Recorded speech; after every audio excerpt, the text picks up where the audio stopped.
Good morning, everybody. It's Lisa and Dana with Hippie Escapades, and we are starting out on our first full day of our adventure.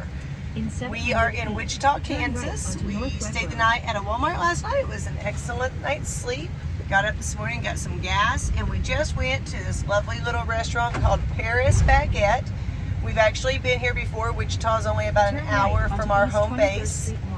And so we stopped there this morning. I was just going to show you what we got so that you can be jealous and put this on your to-do list. So this is a crab croquette. This is a jalapeno and bacon souffle. And then a chocolate croissant. And then we have a piece of mango coconut cake for later. So just wanted to tell you guys about Paris Baguette. If you get this way, stop. You won't be disappointed. It's amazing. Today we're taking the back roads up to Laramie, Wyoming. We're going to go visit a friend of ours. The trip as a whole is to go to Alaska, and that is what we are planning. However, as a lot of you know, Canada is seeing an unprecedented year for wildfires, and there are a couple of them along our route. So we're kind of playing it by ear and what we do to kill some time and make it safe so that we can go up there. Also, Miss Dana over there does have asthma, and so that is a concern for us with going up by the wildfires. We have to make sure that the air quality is such that she can enjoy life and breathe. In 5 miles, so turn right onto we will check in with you guys after we eat these. Breathing is a good thing. After we eat these amazing, incredible, oh my God, pastries. See y'all later. Dana says you guys need to see this part.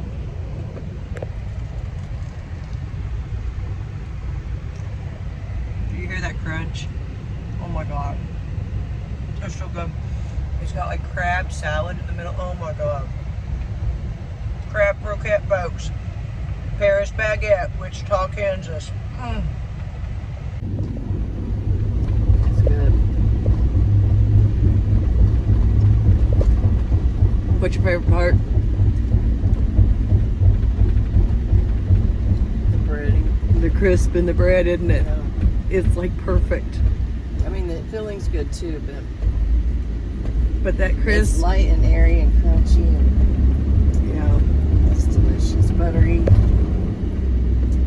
Super good. This one's really good too. Jalapeno bacon souffle. I love a souffle. Panera Bread makes an awesome souffle. This one's really good.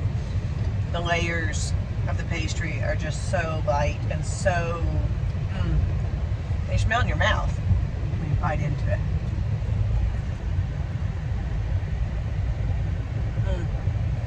Come get one.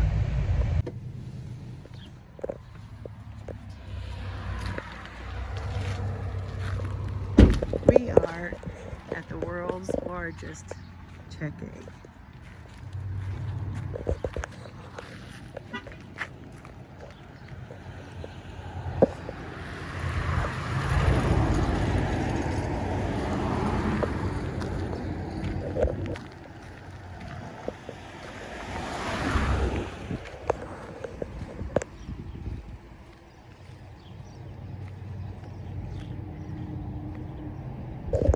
Wilson, gateway to Lake Wilson.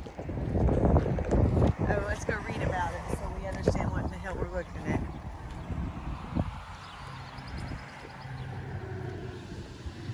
Why, there's a giant check egg out here in the middle of nowhere, Kansas.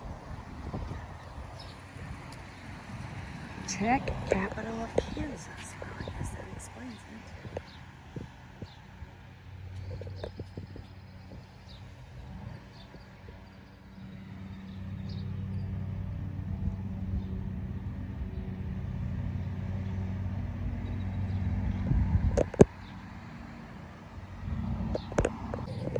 Okay, so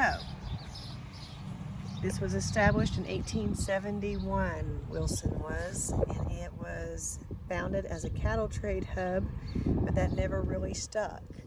And eventually, I'm going to butcher the name, so I'm just going to point it out. Francis J. Suela, maybe, arrived, and they were a check seller. And they started a paper letting others know that this would be a great place to come. And so this is how this became the Kansas check capital. And then this is talking about an old hotel here that served for the stagecoach and the railroad. And it was a 3-story historic hotel. It burned down. They rebuilt it. In 1978, it closed. And then in 2000, let's see, where was it? 1997, it was purchased for $35,000 by the Wilson Foundation and was completely restored. Reopened in 2003 as a National Register of Historic Places.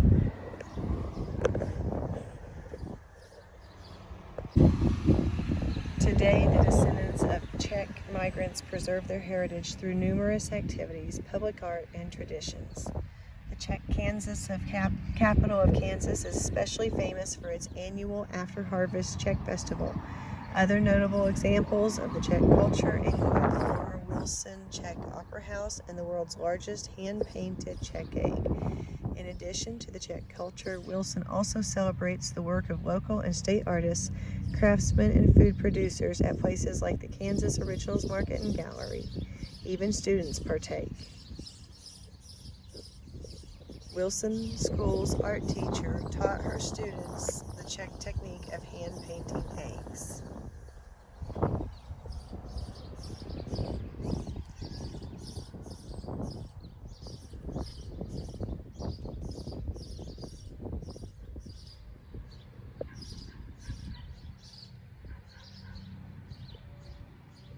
A famous expression of Czech culture is the art of egg decorating. This tradition, brought by migrants to Kansas, is special to Wilson because it is the location of the world's largest hand-painted Czech egg. Beginning in 2003, efforts began with local artist Erica Nelson to build the 20-foot tall, 15-foot wide fiberglass egg. Fundraising took several years, including funds from the Czech Republic Embassy. The egg was decorated by local artist Christine Slechta with the traditional design.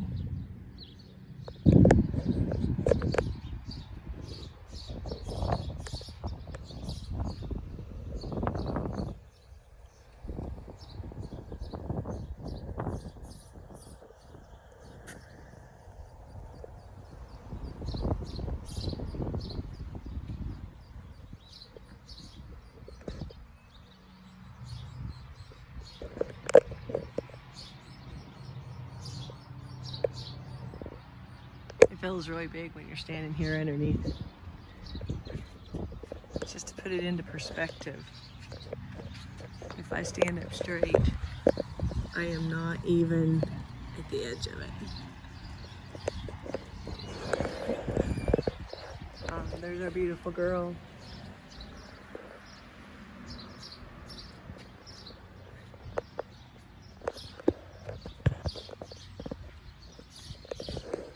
So there you have it.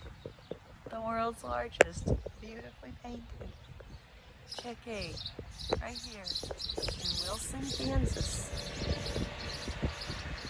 So, if you find yourself out here in the middle of Kansas thinking there's nothing but corn and wheat and silos and wind farms, you are wrong.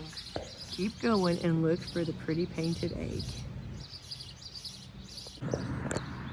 So we're just kind of walking down the street here. We just saw the Czech egg, and this says that there is a opera house museum this way. So I'm assuming this is some of the limestone that those buildings were made out of down here. They say there's lots of that. All right, so they're doing a restoration project on it, it looks like. Wilson Opera House. Total amount needed to take down the fence. Looks like they're working on it. Getting close. Getting close. It's a beautiful building.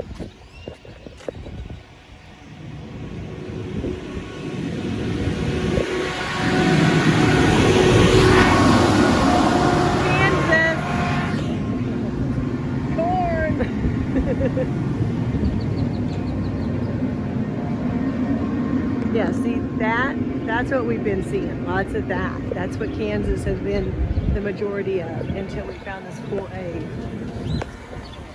What do we have here? Midland Mercantile. It's open. We're gonna go in and see what they have.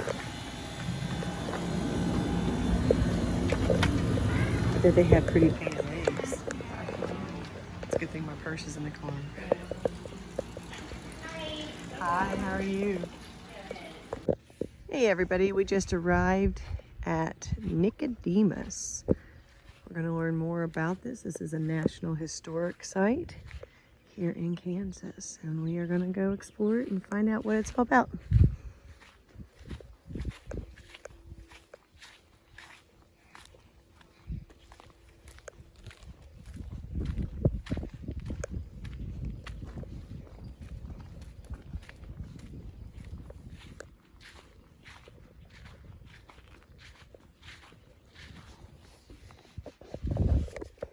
Main Street boom and beyond. Nicodemus was growing into a busy little town. New houses were being built by people coming in. Different enterprises began to originate.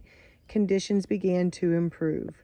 Nettie Craig, teacher, 1886. Main Street Nicodemus grew out of hard work and determination into a viable business district through the hands of former slaves. Zachary T. Fletcher became one of the town's most successful merchants after opening the first black business in 1878. A bank, law offices, 2 newspapers, a hotel, post office, and several stores and cafes also lined these streets.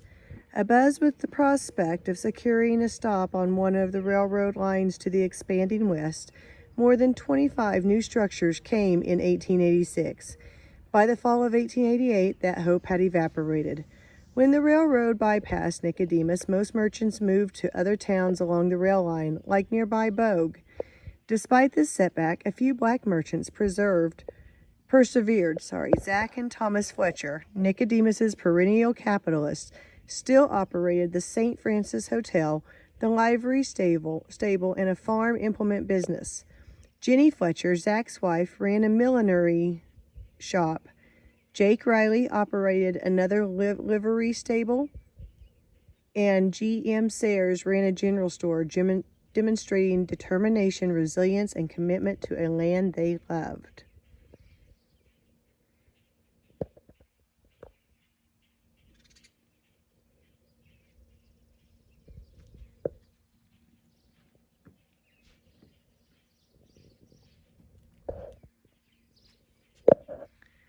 The Priscilla Arts Club, a women's club, met in members' homes from 1925 until they bought this former schoolhouse in the 40s. The Arts Club not only provided social enjoyment and enrichment to the members, but they also contributed heavily to the community by hosting luncheons, making quilts and handwork, planning benefits, and holding gift exchanges. From church activities to annual homecoming or emancipation celebration, from community dinners to hunting, dances, along with 4-H and other youth clubs, these interrelated family, church, and other networks strengthen the social fabric of the community.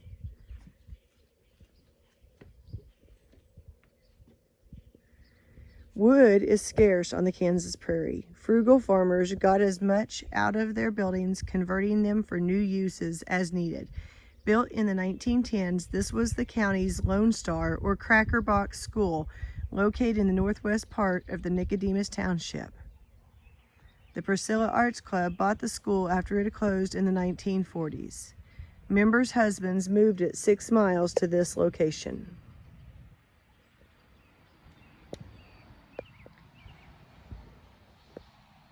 Construction of the Township Hall gave Nicodemus a community building with electricity and a stage. 12 residents, black and white, quarried rock and built the hall from 1937 to 1939. People gathered here for weekly dances, community events, roller skating, pay parties, and elections. Community life has always been vital in Nicodemus. Churches and benevolent societies were active social forces from the 1870s.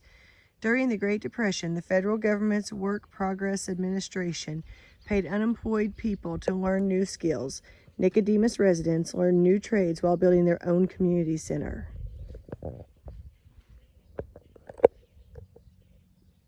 Let's go inside this and see if it's open. This is going to be the visitor center, it looks like.